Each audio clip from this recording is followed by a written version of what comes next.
Jó 31, de 29 a 32. Olha o padrão do sim e do então. Certo?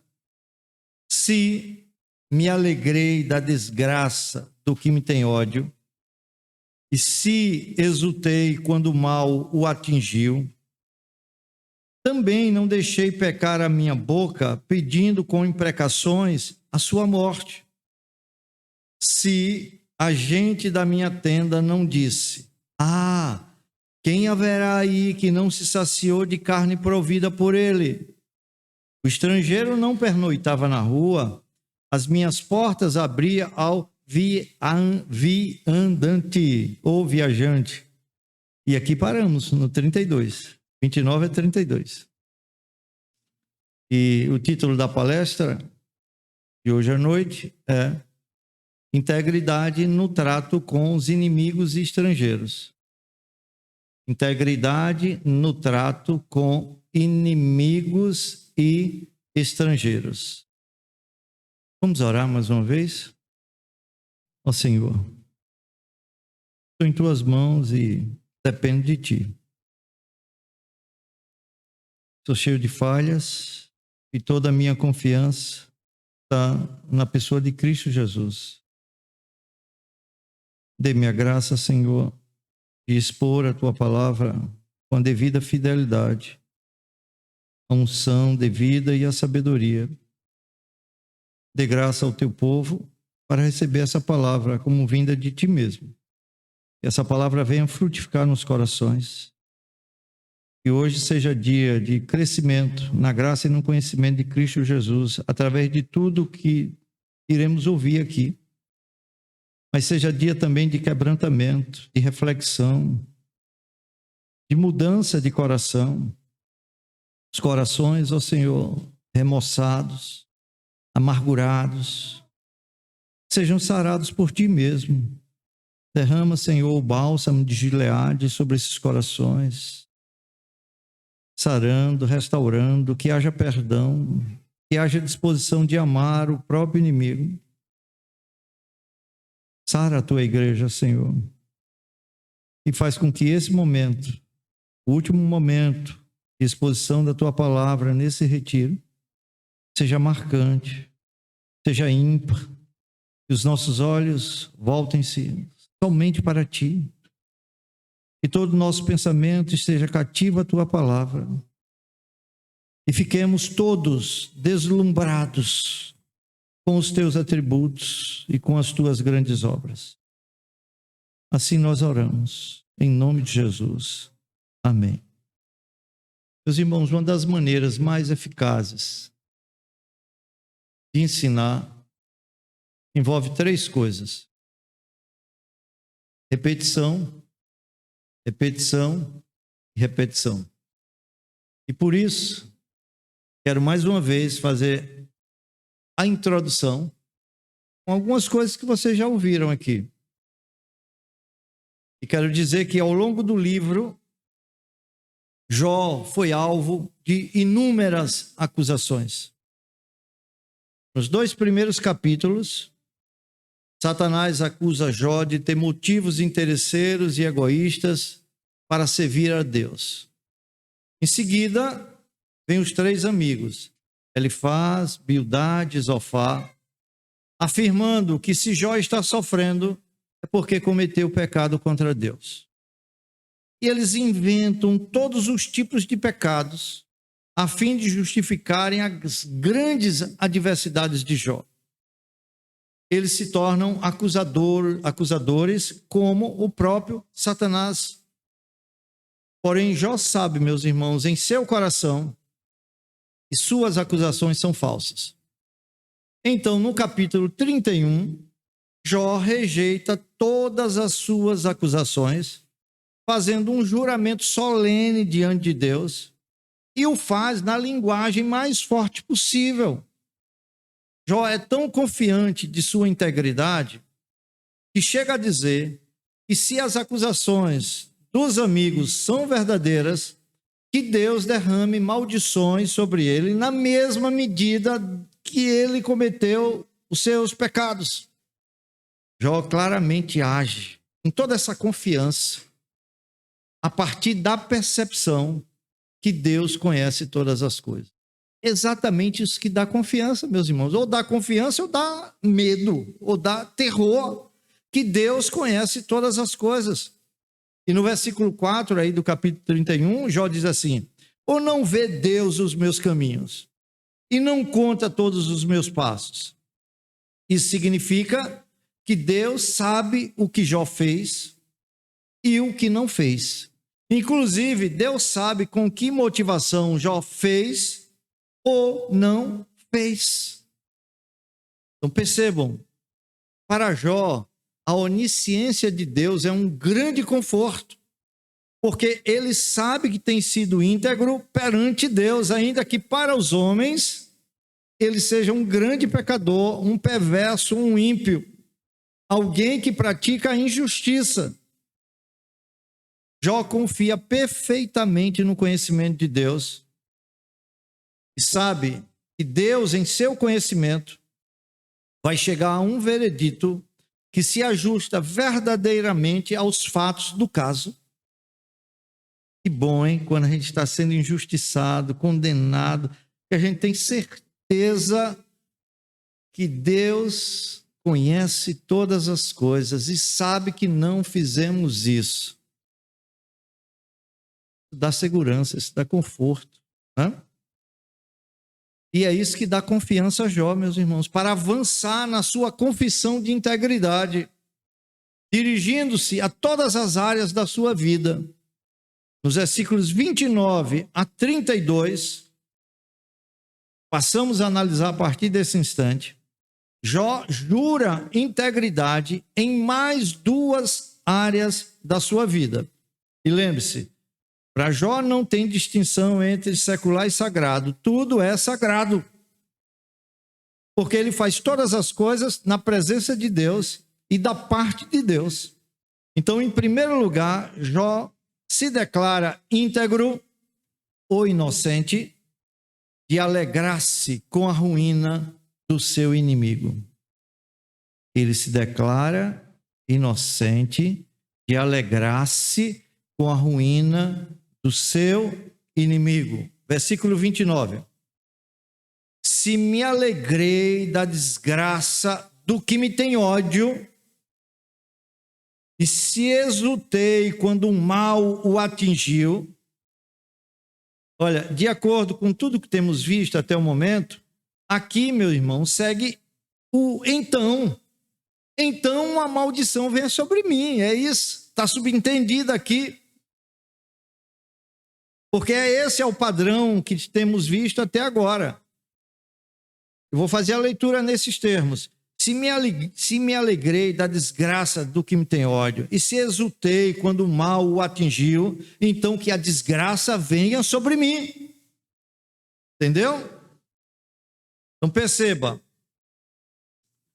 É que é interessante demais. A vida de Jó tinha suas dificuldades, mesmo antes de ser alcançado pela calamidade.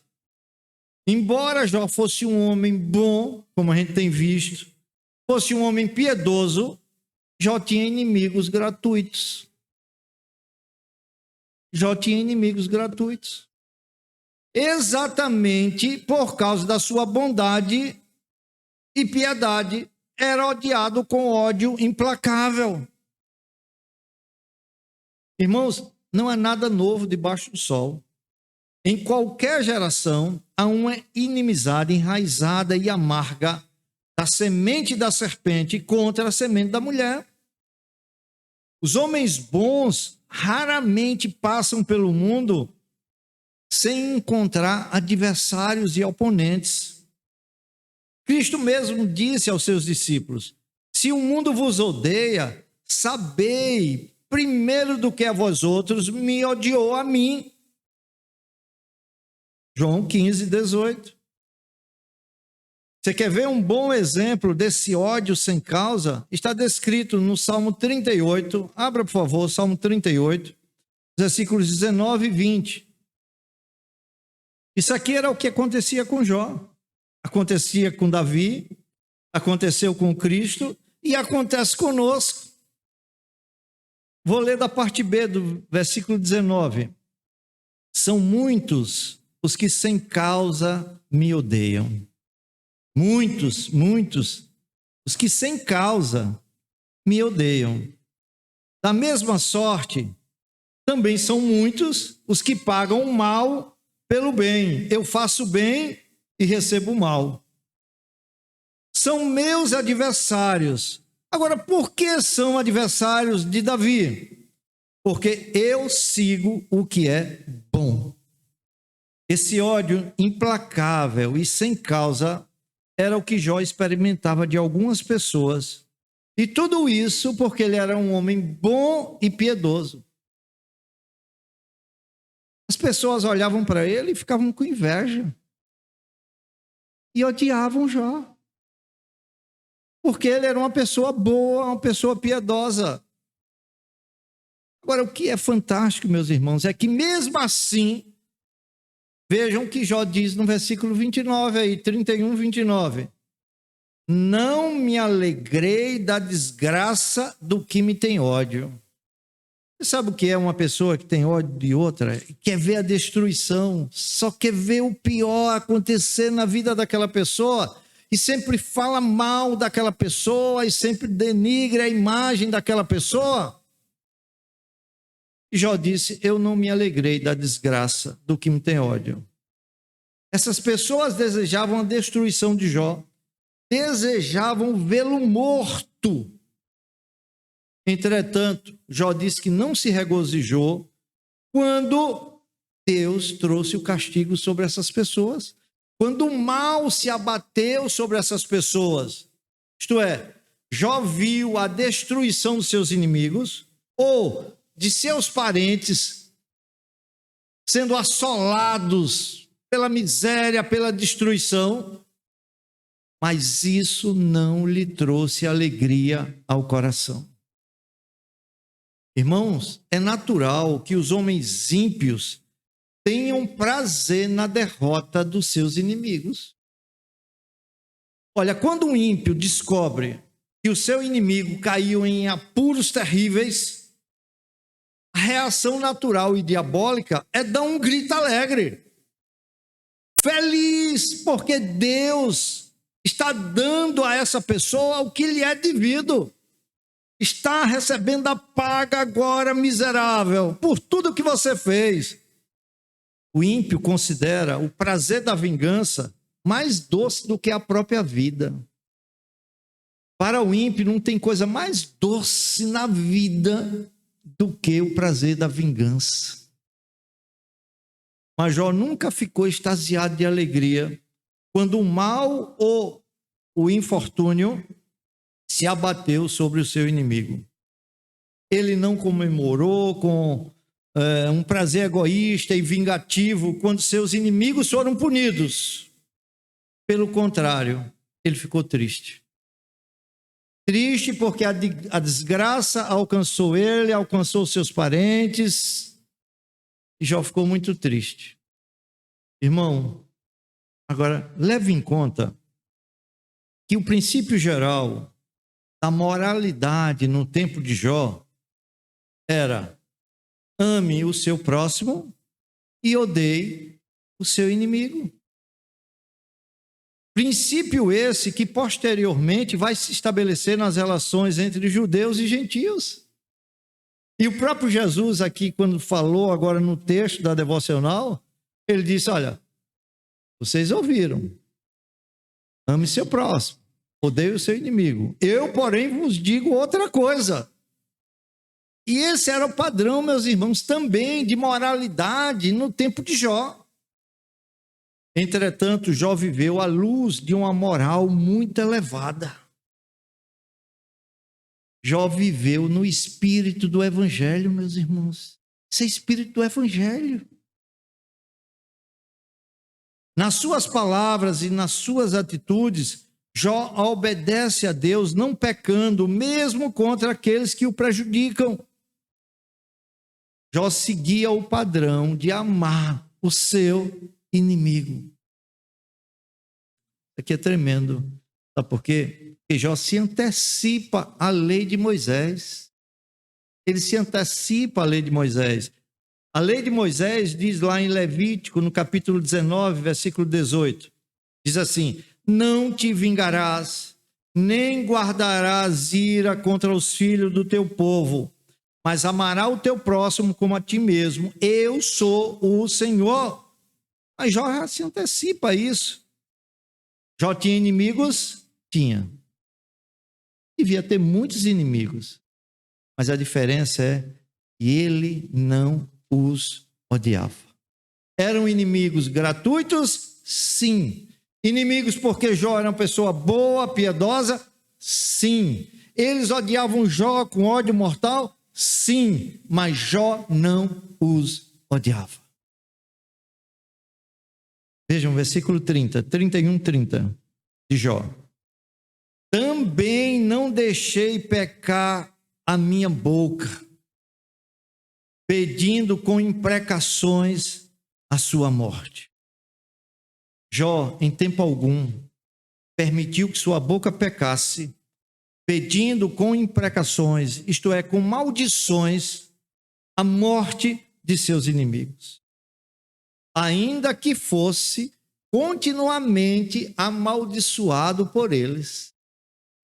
Se algum desejo de vingança surgiu no coração de Jó, desejando imprecar contra o seu inimigo, pedindo que Deus o matasse, Jó imediatamente suprimiu esse desejo e não permitiu que ele explodisse, que saísse pela boca. Sufocou. Jó não era culpado de tal ódio vingativo. Jó entregava seus inimigos a Deus para ordená-los. Então entenda uma coisa importante, isso é muito importante para nós que somos reformados. Embora as imprecações dos salmos sejam justas, não há lugar na Bíblia para deleite egoísta e vingativo. Às vezes a gente confunde, porque somos ensinados que as imprecações são válidas, são validadas, e pensamos que podemos fazer a mesma coisa. Não há lugar na Bíblia para deleite egoísta e vingativo. Olha, se Davi, nos Salmos, e eu digo isso, se Davi frequentemente, vai ver vários e vários salmos imprecatórios. Se Davi frequentemente, nos Salmos, amaldiçoava seus inimigos, não era por um espírito vingativo, mas movido pelo Espírito Santo de Deus, e por zelo e pela glória de Deus. Quanto a nós, meus irmãos, a regra é, em relação aos nossos inimigos, abençoai os que vos perseguem.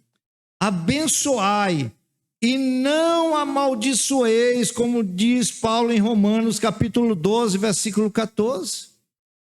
Olha, a alegria dos justos está em ver os erros corrigidos, mas nunca em ver os inimigos punidos. Por muito bom e correto que isto seja. A vingança é obra de Deus e não dos homens. Abram, por favor, Deuteronômio, capítulo 32. Então, meus irmãos, espero que vocês tenham entendido. Nós não temos direito de orar imprecatoriamente contra os nossos inimigos pessoais, com espírito egoísta e vingativo. Nosso dever é amá-lo, é abençoá-lo e não amaldiçoá-lo. E Jó diz, eu nunca abri a minha boca para amaldiçoar nenhum dos meus inimigos. Deuteronômio 32, 34 e 35. Esse é um texto fantástico. Deixa eu dar uma explicaçãozinha rápida. Deus, nesse texto, está falando contra os judeus infiéis. E está dizendo o que vai fazer contra esses judeus infiéis. Tá certo? Muito bem. Então, veja o texto. Diz assim: não está isto guardado comigo, selado nos meus tesouros, isto que está guardado com Deus e selado lá nos seus tesouros? O tempo e o modo de Deus executar a vingança. Tempo e o modo de Deus executar a vingança. Nosso dever é ordenar os nossos inimigos nas mãos de Deus. E deixar, porque já está lá, guardado e selado no seu tesouro, o tempo e o modo em que Deus vai executar a vingança contra os nossos inimigos. Isto é, se de fato somos inocentes. Porque é um absurdo chamar Deus para ser o seu vingador quando você está errado. Isso é abusar, zombar de Deus. Mas se você está certo e não encontra defesa entre os homens, ordene a Deus os seus inimigos. Descanse nisso. Descanse nisso. Ele tem guardado o tempo e o modo de executar a vingança. E aqui, no caso específico, ele está falando em relação aos judeus infiéis. E aí o 35 diz assim: a mim, Deus falando, me pertence a vingança, a retribuição a seu tempo, quando resvalar o seu pé, porque o dia da calamidade está próximo e o seu destino se apressa em chegar. Bom, mais pecado, mais próximo do juízo. A ciência de Deus estabeleceu uma linha e quando se ultrapassa essa linha, o juízo vem.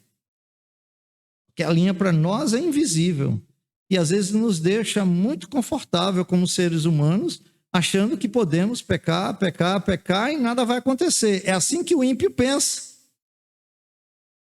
Muito bem.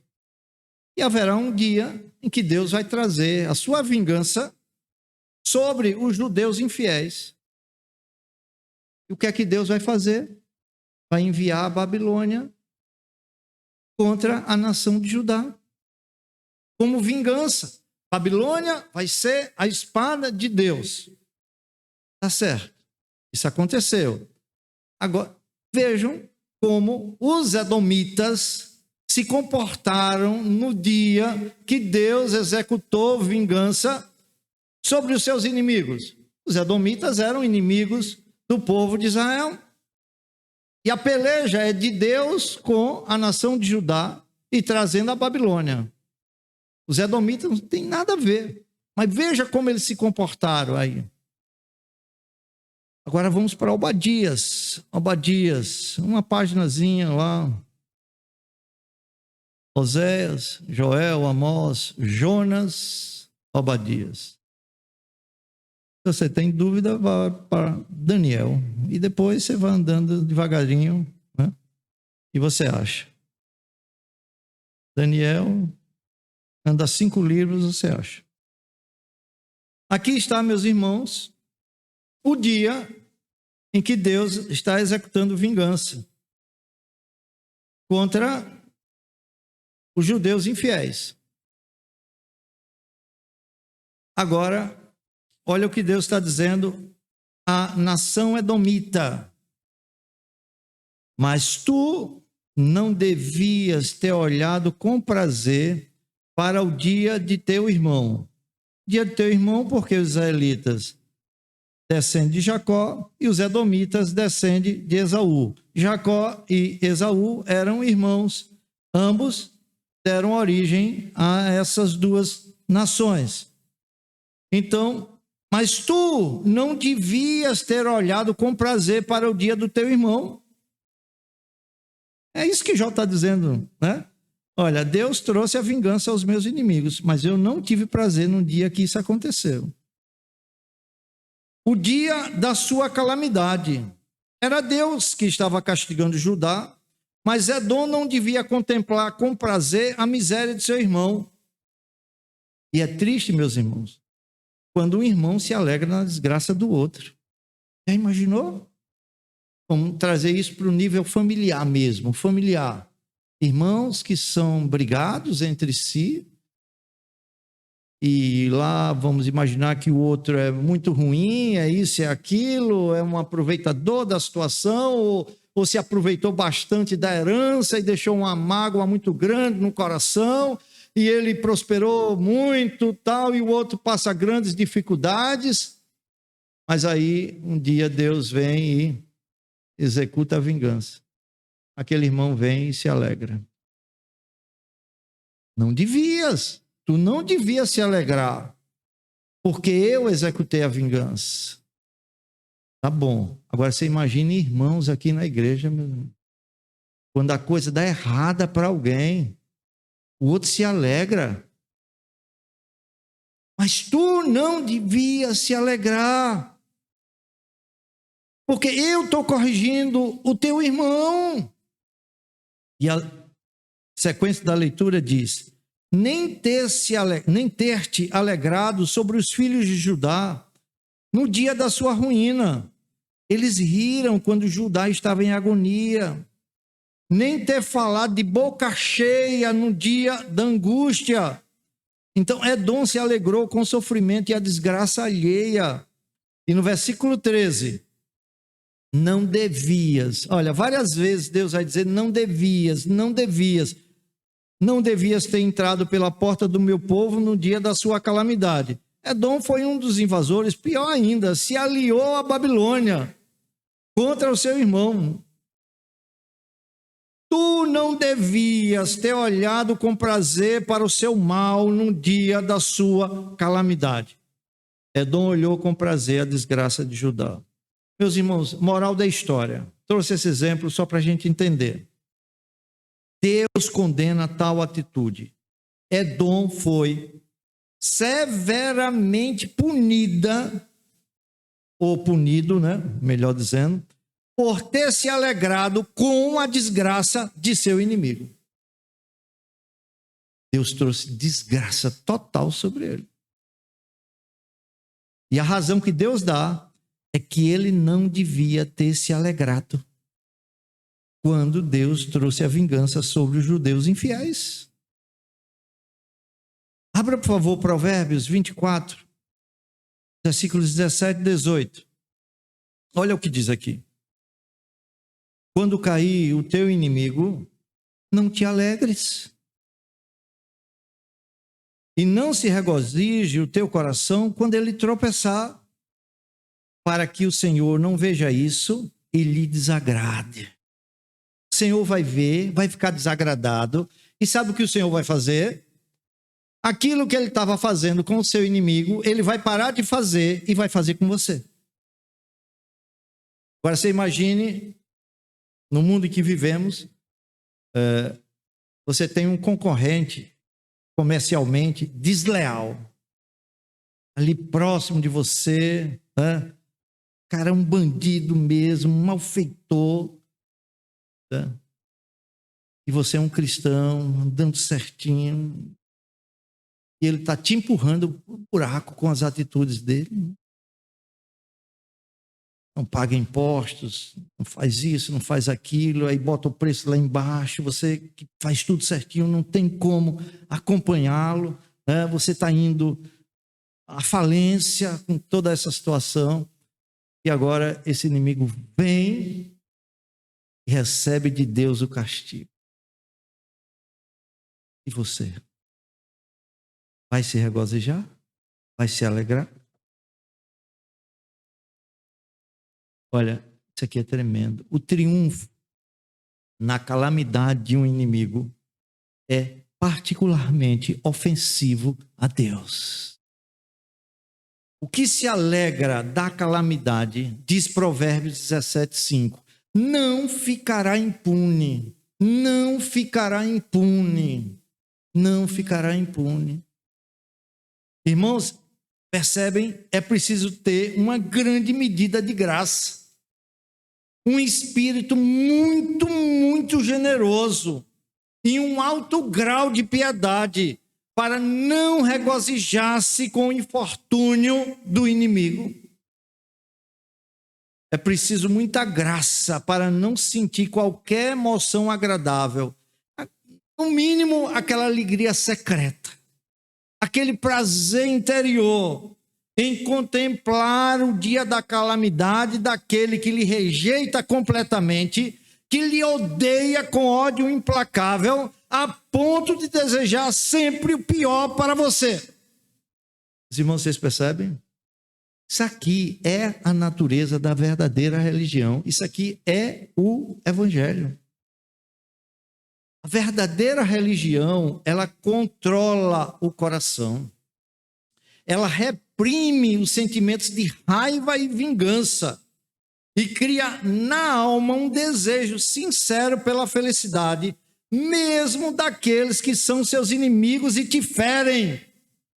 Isso é um teste para a sua religião. Se ela é verdadeira ou se ela está no caminho da falsidade. Isso aqui é mais do que uma abstinência negativa de desejar prejudicar os inimigos. Aqui também tem o lado positivo. E o lado positivo é: não odeie, não se alegre com a desgraça do seu inimigo. Pelo contrário, faça-lhe o bem quando ele precisar.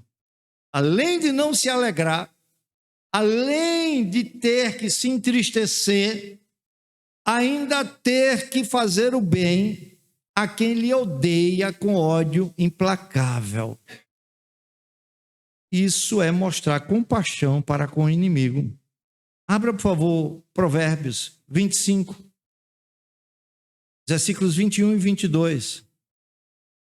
Versículo 21. Se o que te aborrece, esse aborrecer aqui é odiar mesmo. Se o que te odeia tiver fome, dá-lhe pão para comer. Então, quando ele cair na miséria, não basta não ter que se alegrar, mas você tem que dar pão também. Se tiver sede, dá-lhe água para beber, porque assim amontoará brasas vivas sobre a sua cabeça e o Senhor lhe retribuirá. De uma maneira ou outra, a depender da sua atitude, o Senhor lhe retribuirá. Agora, se você tem um inimigo e quando ele está lá, na miséria, você chega para ajudá-lo, Provérbios diz que você vai amontoar brasa sobre a cabeça dele. Sabe o que é isso? Ele vai ficar corado de vergonha. As brasas sobre a cabeça vai deixá-lo corado de vergonha. Como é que eu posso, rapaz? Eu que fiz tanto mal a esse sujeito. Eu que sempre desejei o mal. Eu que nunca falei bem dele. E ele vem nesse momento e me dá a mão para me erguer. Essa pessoa é diferente. Eu quero ser como ele. Eu quero ser como ele. Isso é evangelho, isso é evangelização, meus irmãos. Passa por aí. É porta se abrindo para ter oportunidade para você dizer a razão da sua fé para ele ou para outros que vão perguntar: mas rapaz, aquele cara só faz assim, assim com você e você foi lá, por quê? Aí agora, com mansidão, você vai dar a razão da sua fé e ao fazer isso, você está evangelizando. A mesma coisa diz o apóstolo Pedro, meus irmãos. 1 Pedro, no capítulo 3, versículo 9, ele diz assim: não pagando mal por mal, ou injúria por injúria, antes, pelo contrário, bendizendo, pois para isto mesmo fostes chamados, a fim de receberdes bênção por herança. E essa é a ordem de Jesus aos seus seguidores. Ela ainda é mais ampla. Jesus diz: amai os vossos inimigos, bendizei os que vos maldizem, fazei bem aos que vos odeiam, e orai pelos que vos maltratam e vos perseguem. Olha, não tem coisa que traga convicção que de fato estamos andando de acordo com esses princípios do Senhor, é quando temos a capacidade de orar pelos nossos inimigos, por aqueles que nos maltratam e nos perseguem. Orar para que Deus faça o bem a ele, em especial o bem da salvação. Então, irmãos, o Evangelho não ensina apenas a não desejar maldição a um inimigo, mas orar por uma bênção para ele. E Paulo desenvolve essa ideia lá em Romanos. Eu queria que você abrisse esse texto, Romanos 12, e veja como Paulo desenvolve essa ideia. Romanos 12, versículos 14 e 17 a 21. Versículo 14. Abençoai os que vos perseguem. Abençoai e não amaldiçoeis. Versículo 17. Não torneis a ninguém mal por mal. Esforçai-vos por fazer o bem perante todos os homens. Se possível, quanto depender de vós, tende paz com todos os homens. Não vos vingueis a vós mesmos, amados, mas dai lugar à ira, porque está escrito, aonde nós lemos lá em Deuteronômio, capítulo 32. A mim me pertence a vingança, eu é que retribuirei, diz o Senhor. Pelo contrário, nada de vingança, né? Se o teu inimigo tiver fome, dá-lhe de comer, se tiver sede, dá-lhe de beber, porque fazendo isto amontoará brasas vivas sobre a sua cabeça. Não te deixes vencer do mal, mas vence o mal com bem. O que é que Paulo faz aqui? Paulo pega Deuteronômio, Paulo pega Provérbios, né? Junta tudo e ainda acrescenta um detalhe importante. Você vai ver o detalhe que ele acrescenta. Então, irmãos, nada mais comum entre os homens do que vingança. E nada mais desprezível do que vingança. O mundo respira vingança. Se você abre na Netflix ou qualquer outro e vê a série de filmes, 70% dos filmes é sobre vingança. E nós ficamos vibrando para que no final o cara execute a vingança, derrube, mate, destrua todos, né? E ficamos impregnados, meu irmão, com o entendimento errado. A nossa melhor vingança contra o inimigo é perdoá-lo e tratá-lo com bondade. Desejar o mal àquele que nos odeia nos torna tão maus ou piores que ele mesmo. Então, a regra para o cristão é o que Paulo acrescentou aqui.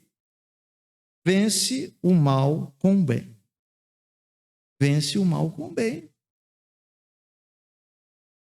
Bem pelo mal é divino.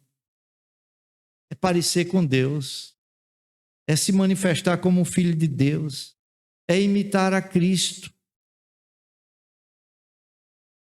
Meus irmãos, e foi isto que Jó fez. Pensaram que eu tinha esquecido de Jó. Foi isto que Jó fez. Pelo seu juramento, temos a certeza que Jó praticou esses atos de bondade com seus inimigos, ainda que instado por outras pessoas para se vingar dessas pessoas. Tenho certeza que muitos chegaram nos ouvidos de Jó dizendo: Jó, é hora de dar a paga. Eis a razão, meus irmãos, porque Jó convida Deus a sondar os seus motivos e atitudes interiores e não apenas as suas ações evidentes. Vê, Senhor, se eu me alegrei. Vê, Senhor, se saiu alguma palavra, se nas minhas orações, por acaso, eu pedi que tu matasse ele, que tu amaldiçoasse ele, trouxesse a miséria sobre ele. Jó disse: não, Senhor, sonda no mais profundo do meu ser.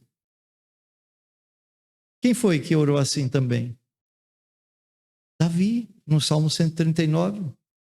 E eu quero que você abra esse texto aí comigo. Salmo 139. Salmo 139. Os versos 21 a 24. Acompanhe a leitura. Olha o que Davi diz. Davi é o rei instituído por Deus. Seus inimigos, que o odiavam com ódio implacável, estão afrontando Deus que ungiu Davi como rei. E Davi ora preocupado com a glória de Deus e movido pelo Espírito Santo. Mas ainda assim, presta atenção, meus irmãos, presta atenção nisso. Versículo 21. Ele diz assim: não aborreço aqui você já sabe, é odiar mesmo. Não aborreço eu, Senhor, os que te aborrecem, e não abomino os que se levantam, os que contra ti se levantam. Sim, aborreço-os com ódio consumado. Para mim são inimigos de fato.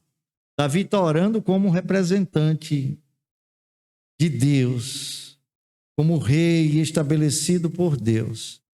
E ele está fazendo uma oração imprecatória, válida, em relação aos inimigos.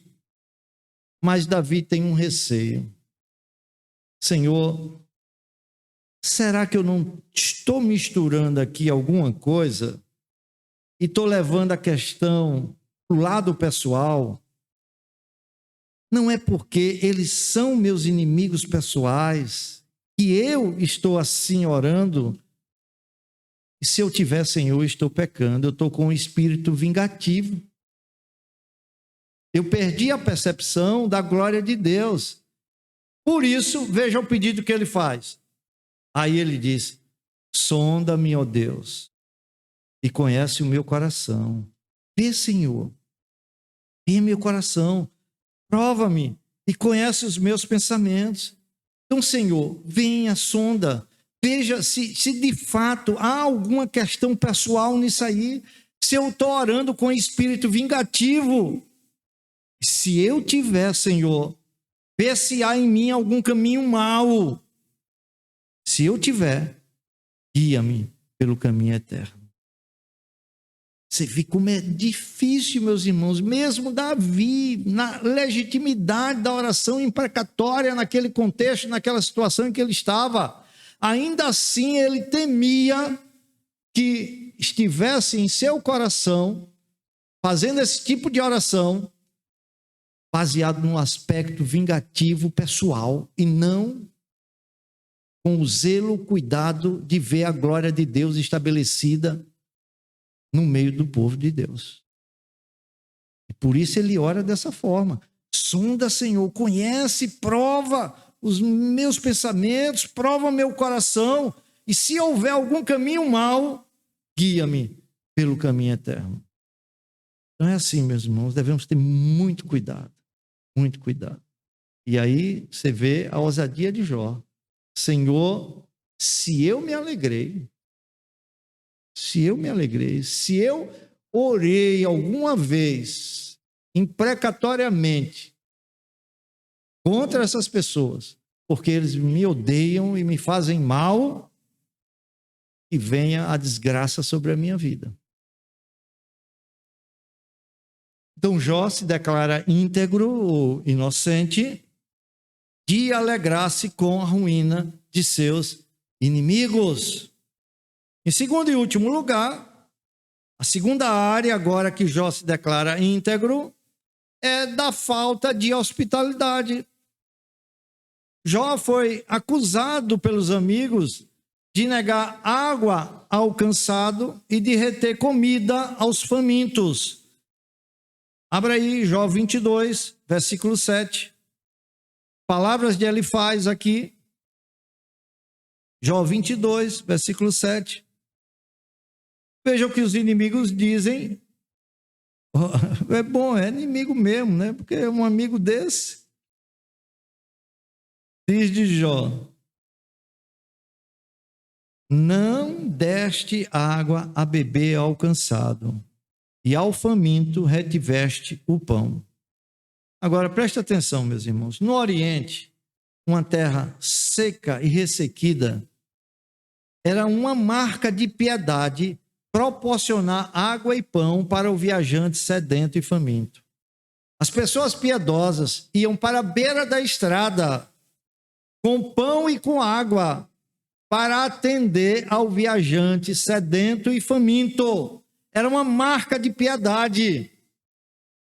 Negar essa assistência com tantos recursos que Jó tinha seria uma crueldade. Vocês lembram que Jesus condena esse tipo de pecado. Então o rei dirá também aos que estiverem à sua esquerda: apartai-vos de mim, malditos, para o fogo eterno preparado para o diabo e seus anjos, porque tive fome e não me deste de comer, tive sede e não me deste de beber, sendo forasteiro, não me hospedaste. Jó está sendo acusado disso, meus irmãos.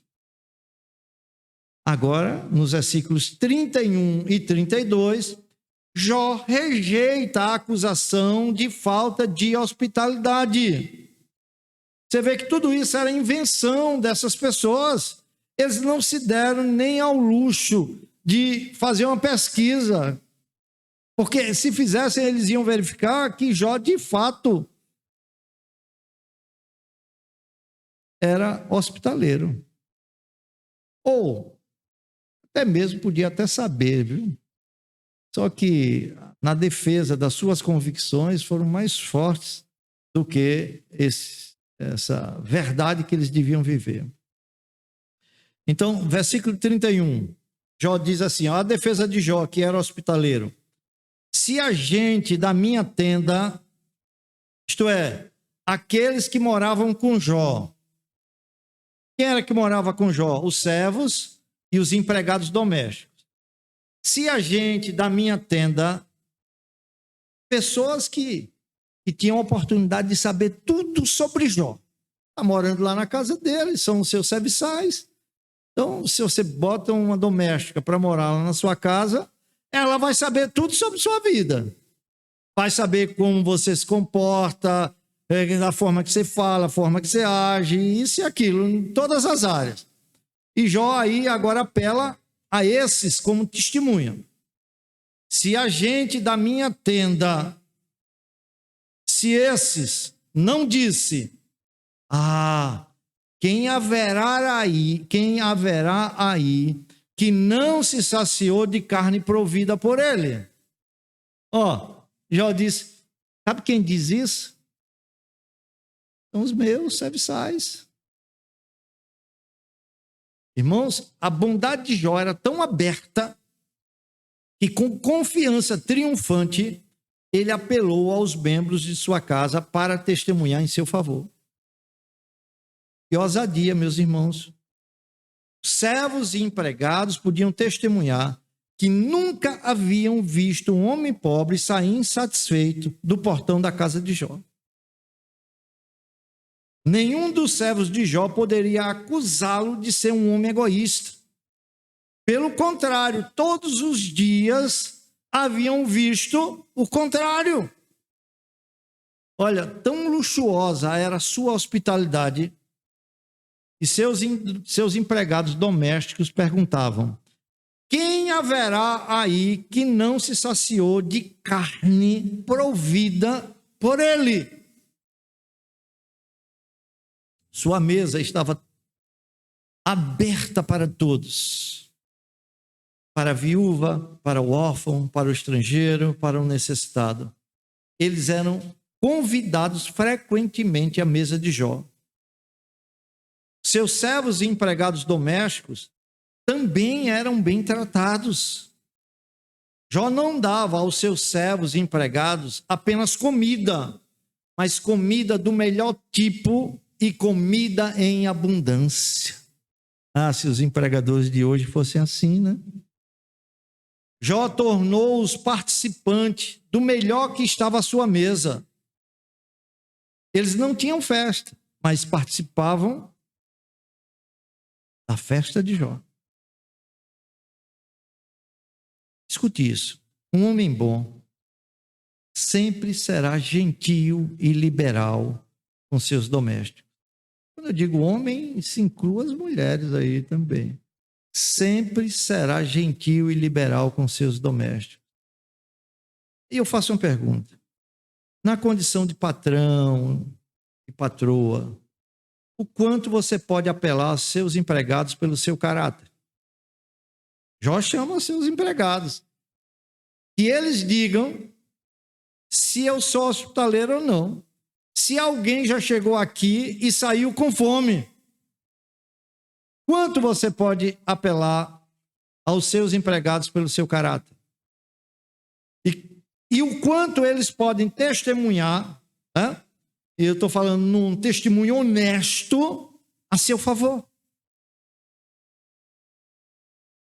Os empregados que transitam em sua casa provavelmente são os melhores juízes de seu caráter e conduta. A casa de Jó nunca ficou sem os objetos da sua caridade. Vejam o versículo 32. O estrangeiro não pernoitava na rua. As minhas portas abria ao viandante, ao viajante, ao peregrino. Olha, Jó também não deixava o estrangeiro passar a noite na rua, mas abria-lhe as portas para ampará-lo. Naquela época, meus irmãos, não era fácil obter alojamento em cidades e vilas. E tem muitos peregrinos andando ali, né? Ao anoitecer, eles paravam naquela cidade, a cidade mais próxima que ele tivesse, paravam. Você não tinha pousada, você não tinha hotel, né? Era muito difícil ter alojamento naquelas cidades e vilas. Só tinha a praça da cidade onde eles podiam se refugiar. Lá eles eram autorizados a passar a noite. Irmãos, as duas principais dimensões da hospitalidade são abrigo e comida. Jó acolheu as pessoas em sua tenda e os alimentou bem. No mundo antigo, a hospitalidade a estrangeiros era vista como uma obrigação solene. Os judeus, por exemplo, acreditavam que Deus enviava às vezes anjos disfarçados para verificar se as pessoas estavam de fato obedecendo à lei da hospitalidade. Porque eles sabiam o que acontecera com Abraão, lá em Gênesis 18, de 1 a 8. Eles sabiam o que acontecera com Ló, o que acontecera com Gideão.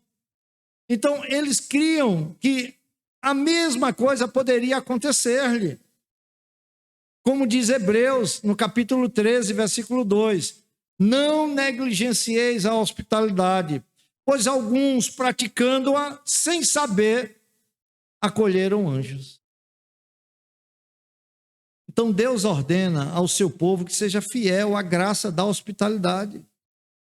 Romanos, no capítulo 12, versículo 13, diz: compartilhai as necessidades dos santos, praticai a hospitalidade.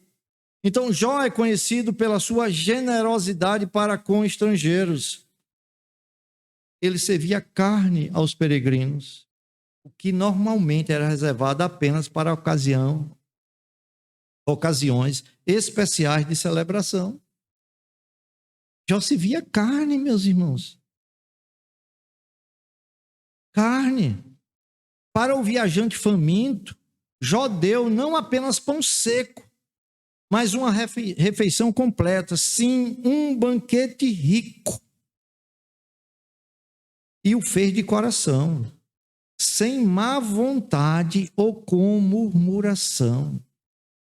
Como diz 1 Pedro, no capítulo 4, versículo 9, ele diz assim: sede mutuamente hospitaleiros, sem murmuração. Olha, se você vai hospedar alguém e o faz com murmuração, perdeu todo o valor a sua hospedagem. A porta de Jó estava sempre aberta para os andarilhos. Provavelmente, meus irmãos, todas as noites, sabe o que Jó fazia? Jó enviava seus servos para a praça da cidade, em busca de qualquer viajante que estava ali. Quem eles encontravam, graciosamente convidavam para a residência de Jó. E na casa de Jó, eles recebiam abrigo e alimento em abundância. Os próprios convidados poderiam testemunhar de sua calorosa hospitalidade. Sim, eles testemunhariam que Jó o supriu fartamente de boa comida, de boa cama e de cobertores quentinhos. Era assim que a luz de Jó brilhava diante dos homens. As pessoas saíam dali vendo Deus na vida de Jó. Eu concluo. O seu compromisso consistente com o amor, a bondade e a compaixão. Jó imitou o exemplo do amor, da bondade e da compaixão de Cristo. Jó é um Cristo perambulando ali, naquela terra pagã. Terra pagã. Não havia lei ainda, não havia evangelho, mas Jó já está vivendo o evangelho em sua plenitude. Aí eu faço uma pergunta. Você está disposto a submeter ao Senhor para que Ele examine seu coração em relação aos seus inimigos? Em relação à sua hospitalidade para com os santos e outras pessoas? Lembre-se, Deus vê o desejo secreto de vingança. Deus vê o ódio amargo atrás do sorriso. Também lembre-se, Deus não fica impressionado com meras palavras, quando em seu coração a atitude é outra. Jó é um exemplo da diferença positiva e prática do cristão na sua relação com seus inimigos e na hospitalidade aos santos e necessitados. Dessa forma, Jó mostrava que, de fato, ele era íntegro em todas as áreas da sua vida. Não há integridade parcial, meu irmão. Ou é total ou não tem integridade. Então eu concluo rogando que Deus lhe conceda graça para viver essas duas áreas, imitando o padrão de amor e compaixão daquele que é maior do que Jó, é Cristo.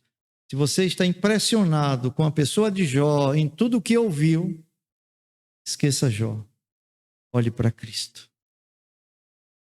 Olhe para Cristo. Ele é um padrão muito mais excelente do que o de Jó. E essa é a vontade de Deus para a sua vida. Que Deus te abençoe. Amém. Amém.